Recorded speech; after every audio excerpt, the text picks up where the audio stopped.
What's going on, guys? I want to do a quick video. Thanks, Shady, for sending me over this podcast clip, but I'm going to go ahead and respond to this, and then I'm going to play it for you. I think this does nothing than just reiterate to you the point I've been trying to get across, that Ian Cummings has three flaws as a game designer. The first of which is lack of respect for the fans of the genre, the second of which is lack of accountability for his product, and the third of which is a lack of understanding of what the community wants from its game. And to me, this clip does nothing but reiterate all those points. He basically comes out and talks direct to the YouTube community, people like myself, and says that we're nothing but a bunch of nitpickers looking for attention through playing replays of his game, and that his game is not scrutinized as much as a game like Gears of War. And to me, I think that shows the fundamental misunderstanding. All the community is doing is showing flaws in the game in hopes that Madden continues to progress and become a better game. Sometimes as it does in vain, yes. Sometimes as it does in comedy, absolutely. But at the end of the day, you really have to sit down and laugh that for the last 7 years, this company has put out a consistently poor product that cannot even rival in terms of animations, gameplay, presentation, games that were put out 3 and 5 years respectively before it, even if those games were based on prior consoles. So to me, again, this really shows, in addition to what I talked about before, the immaturity that Ian Cummings has. And I don't know why he continually has to take cheap shots on his Twitter or on this podcast at the YouTube community, because honestly, all we're trying to do is help you make a better game. You don't want to see that your game has flaws as the problem. You want to sit back and say to yourself, oh, these are flaws that only these 3 or 4 select individuals see. The game is fine for everyone else, when that's not the case. What you need to do is maybe look at the comments or look at the ratings of these videos, and you'll see, you know what, a hell of a lot of people agree with us. And maybe now that your sales went down last year, you'll start to look at the sales of the game, just like you did, or your company rather did, with their NBA product, and see that you do need to make a change. So I'm going to play this clip, and then I'm going to go through 2 Madden clips, and then we'll call it a video. Well, you also talked about the kind of extra scrutiny, and that brings up a decent point that I actually did want to ask you about, which is there's this entire sect of communities now built around basically the YouTube nitpicking videos, right? Yep. We can say that the whole Jesus glitch thing with NBA Elite is, people have said is part of the demise of that game. I don't know if that's necessarily true, but it sure as hell didn't help, Yep. But there's also the guy, the Truth Chaser or whatever the dude that there's this whole communities of people. Really, their whole free time spent picking apart as many details as they can in every video game. What is the angle? Yeah, what's the phenomenon here? Why is this? Yeah. Why is this going on? You probably read a lot of these guys' know. comments and can get down to it. Yeah, in their minds. I think to an extent people look for attention in that area, but for me, it's I don't necessarily overanalyze things. If I don't go into replay mode and look for flaws in there. If something feels wrong to me while I'm playing, then it feels wrong to me while I'm playing. But going beyond that, I don't quite understand it either. Do you think that has made just that extra level of internet kind of the speed at which information can travel? Do you think that's hurt sports games? I mean, I guess you can't go into instant replay on Gears of War. Does that matter? I don't know. Sports games are tough because you're trying to replicate something that still on a weekly basis you see things that seemed out of this world before. You see the Eagles make a comeback, and imagine if that happened in your Madden game. Yeah, comeback code. It's BS. Comeback code.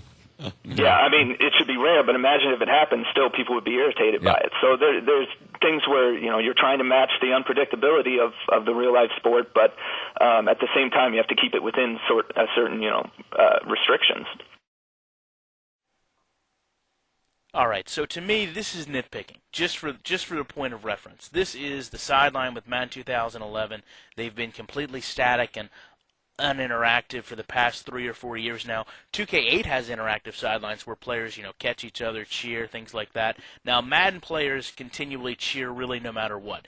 Case in point, Jon Beason is making a tackle. He's going to come over and celebrate with the same animation and basically punch my tight end in the balls 5 or 6 times, because not only does the player not realize this is the sideline, but the sideline doesn't realize this is the player. So to me, what this does is ruin the immersion of the game. And certainly, we can go into any game, even 2K5 or 2K8, and point out little goofy things like this and say, well, you need to fix this. But to me, this is nitpicking. What I'm about to show you happens in a play where ratings don't mean anything, or you really can't get a fine line for what the ratings do mean. That's not nitpicking. That's striving to show a company how to improve a product and basically ultimately find out why this game doesn't work even through its own coding. All right, so I'm going to show you the attributes at the end of this, but while this plays out, just run through a few things here. Fred Jackson is 6'1", 215, 88 speed, 92 acceleration. D'Angelo Hall is 5'10", 195 pounds, 97 speed, 93 acceleration. And Carlos Rogers is 6', 190, 89 speed, 92 acceleration. Now, to me, in terms of realism, there's just not enough disparity here between the players. We're going to take a look at a foot race really at the 50-yard line. You see there D'Angelo Hall is the furthest back. He's actually just out of the picture. Carlos Rogers is back to your left. When we go over to the 40, you're going to see Rogers probably start to enter the picture here. Not quite yet. You see a shadow. But there you see really not much has changed in the position of these players as we advance to the 30. Again, just taking a time for reference of where they're at. D'Angelo Hall's foot now is coming into the frame, but he really hasn't been being caught by Carlos Rogers. Now, when we advance up to the 20, you're going to see there D'Angelo Hall's knee comes in. Again, Carlos Rogers is not gaining much ground. Very little. And when we go, of course, to the 10, you see there Carlos Rogers and D'Angelo Hall about even. And then as we get to the touchdown, you can see really at this point, if we look at the foot right on the goal line, both players are roughly 5 yards back. Now, when we go back to the initial break, I actually want to show one thing real quick here as well. Fred Jackson is coming off a block, so his acceleration is having to get going in. You can just look at the physicality of his body and see that he needs to be using acceleration at this point. Now, when we get out to the 50, I don't know how Carlos Rogers loses ground to Fred Jackson. And I just want to go back and point out one final thing here.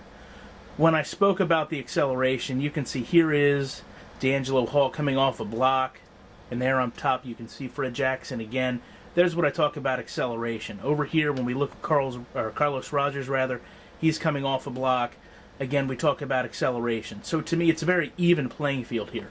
The problem is when I see a player that has this much more weight than two other players and this much less speed and acceleration, I want to see in a 50-yard sprint down the field a distinct change of positioning. And that's not what's reflected here. And again, if these ratings don't mean anything, we're not talking a lot about simulation. As far as stamina goes, you can see there's 4 minutes and 11 seconds on the clock in the first quarter. This is really the third play of the game. So I don't want to hear stamina being used as an excuse when in all honesty stamina should be more for the larger player. So just to back up what was said, there you see Fred Jackson, 6'1", 215, 88 speed, 92 acceleration. And we'll take a real quick look at the defensive backs. For the Washington Redskins, D'Angelo Hall, 195, 5'10", 97 speed, 95 acceleration, and Carlos Rogers, 6', 190, 89 speed, 92 acceleration. And again, in a 50-yard span, that half the field, honestly, to me, that speed doesn't mean much, nor does that acceleration, and obviously weight means absolutely nothing. If you're going to simulate football, you need to have ratings that have a much higher window from point A to point B in terms of a threshold. And if not, you're just not going to have any form of simulation football.